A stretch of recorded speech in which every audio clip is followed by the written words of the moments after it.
Pita na bola. Bernardo, gol do São Paulo! Gol do São Paulo! 8 minutos e 40 segundos. O São Paulo tira a diferença, tira a vantagem do Guarani. Como era enfrentar o Ricardo, então, naquela época? Não, o Ricardo era... Apesar que o Ricardo começou como lateral, né? Eu lembro muito bem na época aí de Guarani, depois ele passou como zagueiro. Eu era lateral direito, eu não era zagueiro. Então, com a venda de Júlio César, eu jogava na zaga, o treinador me conhecia e eu pedi para o presidente, eu conversei com o Leonel, junto com o Beto, para que ele me mantivesse na zaga, eles sabiam que eu jogava ali e que contratasse um lateral direito. E eles pediram para eu indicar um lateral direito, eu indiquei o Marco Antônio, que jogou de lateral direito nessa final, o Marco Antônio, e aí eu fui para a zaga. Então a minha história é um pouco de lateral, eu era zagueiro, lateral, e lateral voltei para a zaga. Era um jogador que falava muito, tentava se intimidar, adorava também dar aqueles carrinhos dele, não era nem com as 2 pernas, com as 3 pernas. Mas a gente sabia também que ele tinha um lado assim, de um ponto assim que a gente poderia assim explorar, né? Tanto é que aconteceu, né, até nessa partida, né, no lance onde que nós ganhamos, ou seja, o Pita, né, ganhou de cabeça, onde saiu, né, o 3º gol, que era assim aquele cabelinho dele que ele não gostava muito de cabecear a bola. Então não foi um ponto fraco que nós soubemos explorar muito bem. Era grande o cabelo, vocês lembram se era um grande o cabelo? Um pouco, é. Chitãozinho Chororó já. Era. Ah, o corte era Chitãozinho Chororó. É.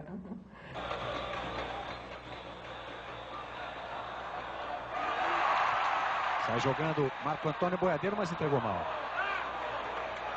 O Dario recuando para o Gilmar. Recuperação de bola era uma das especialidades do Boiadeiro. Aos 16 minutos, Careca, ele recupera uma bola e inicia um contra-ataque. Ele era o cara daquele time do Guarani? Ele é um jogador não só, né, nessa recuperação dessa bola, principalmente no meio de campo, mas em termos de cobertura, realmente era muito rápido. E ele tinha também uma passada bem solta, onde chegava com facilidade, né, até na nossa defesa. Era um jogador chave no nosso esquema de jogo, era um jogador que a gente era importante, porque tanto na saída de bola às vezes, quando a gente tinha dificuldade, a gente jogava no Marco Antônio, no Boiadeiro, no Boi, que a gente falava, e ele segurava, ele trabalhava a bola, ele lançava, enfim, era um jogador extraordinário. Bom, o jogo deu uma esfriada. Aos 23 minutos, Careca, os 2 times perdem contra-ataques por erros de passe. Valdir Carioca dominou, foi embora.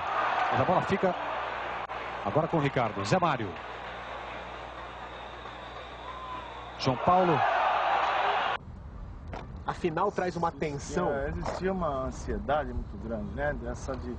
Por isso que eu falo que o Guarani, tanto o Guarani como o São Paulo, sempre foi um time de jogar ofensivamente, sempre buscando o resultado. Em todos os jogos que nós enfrentamos, tanto o brasileiro, o paulista, sempre era jogo muito aberto. Então tinha essa ansiedade sempre de talvez de tentar liquidar a partida em cima de pouco tempo. Não era de esperar um detalhe de a gente poder fazer ou finalizar a partida. Não, existia uma ansiedade, tanto da nossa parte de querer, claro, matar logo, e como do Guarani, que talvez pelo estilo, né, do grupo que era, tanto o Guarani como o São Paulo. Pita. Sidney. Ficou na marcação do Tite. Marco Antônio Boiadeiro.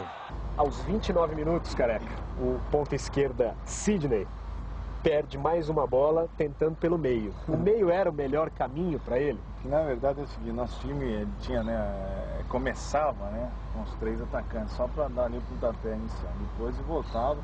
O Sidney era praticamente nosso 4º homem. Eu ficava mais adiantado com o Miller, né? Eu tanto caindo pro lado esquerdo um pouco, que o Miller mais pro lado direito.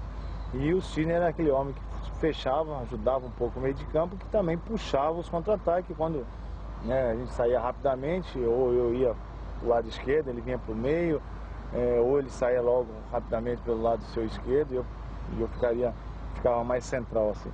Mas ele era um jogador que como ele era mais destro, né? Eu não vi, ele cruzou poucas vezes em perna esquerda, né? Você vai ficar até bravo comigo. Mas ele vinha para dentro realmente para tentar fazer um 2, ou comigo ou com o Miller, para tentar fazer o gol, para tentar realmente a gente colocar a gente em situações assim de poder finalizar. Miller e Ricardo. Tozin. Evair, Tite, Evair. Vai embora o artilheiro do Guarani. Catatal, no meio, para Evair. Cortou Wagner na horinha. Aos 37 minutos, o Evair puxa um contra-ataque com o Catatal. Mas o domínio ali no primeiro tempo era todo do São Paulo, careca. A torcida no Brinco de Ouro da Princesa, a torcida de Campinas, não empurrava o Guarani para o ataque ou o Guarani que não ia muito para o ataque? Não, eu acho que em situações ali a gente estava praticamente com a partida, sabe, bem controlada, bem nas nossas mãos. É claro que a gente sabia que tinha dificuldade, mas a gente sabia também que a gente tinha o potencial, tinha a força para qualquer instante, qualquer minuto a gente fazer um gol a mais e poder vencer até no tempo normal. Em situações que o Guarani normal às vezes se recuava, mas quando estava com a bola procurava sempre sair. Acho que em termos de torcida, a torcida do Guarani também, que era grande, mas o São Paulo também foi em massa e realmente quando a gente saía rapidamente nos contra-ataques, realmente a nossa torcida fazia um barulho maior. O São Paulo é uma equipe, por incrível que pareça, mesmo sendo ofensiva, a gente via muitos jogos de São Paulo. O São Paulo, quando fazia o segundo gol, quando estava 1-1 ou 1-0, o São Paulo vinha um pouco, retraía. E aí onde o São Paulo, o que é que o São Paulo queria? Esse contra-ataque com Miller e Careca.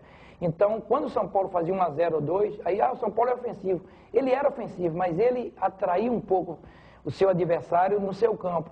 E quando o adversário achava que estava senhor das ações, aí tinha esse contra-ataque, essa bola enfiada do Pita, que metia muito bem essa bola para o Careca e para o Miller. Então, essa era o São Paulo, uma equipe muito perigosa.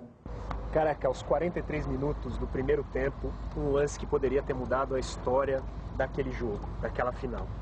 Você e o Nelsinho chegam juntos na bola. Ela sobra para o Miller, que chuta na trave. Olha a bola sobrando para o Nelsinho. Veio por baixo o Valdir Carioca, era o último homem do Guarani. Careca atrapalha. Recupera para o São Paulo, cruzamento, escapou, Miller vai fazer na trave.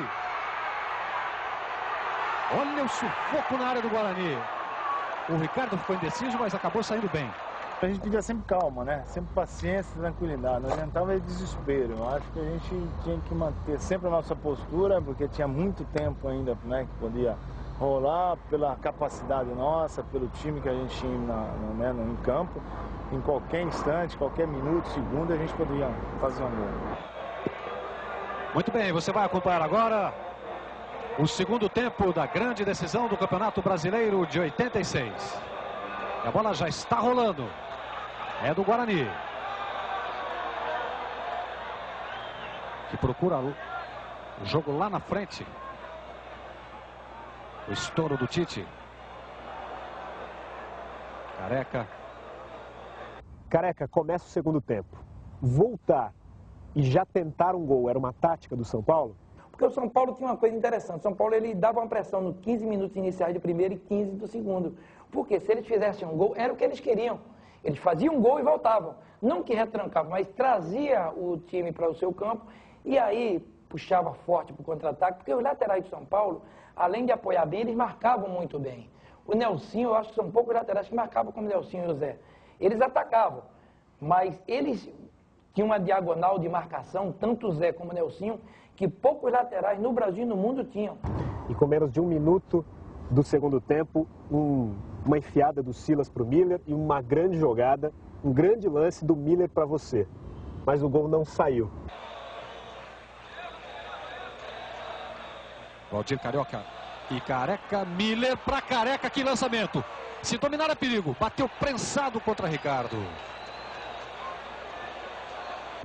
Quando o gol não saía, como é que vocês lidavam com isso? Não, era até natural pra gente, que a gente tinha essa facilidade assim de absorver. A gente não abaixava a cabeça, a gente tinha essa intimidade, esse relacionamento era muito forte, com o ataque, com os nossos companheiros. Aquilo que eu volto a repetir, o forte desse grupo também, não só, né, dentro de campo, a técnica, a habilidade individual, mas era fora do campo. A gente sabia, né, que em qualquer minuto um de nós poderíamos decidir uma partida.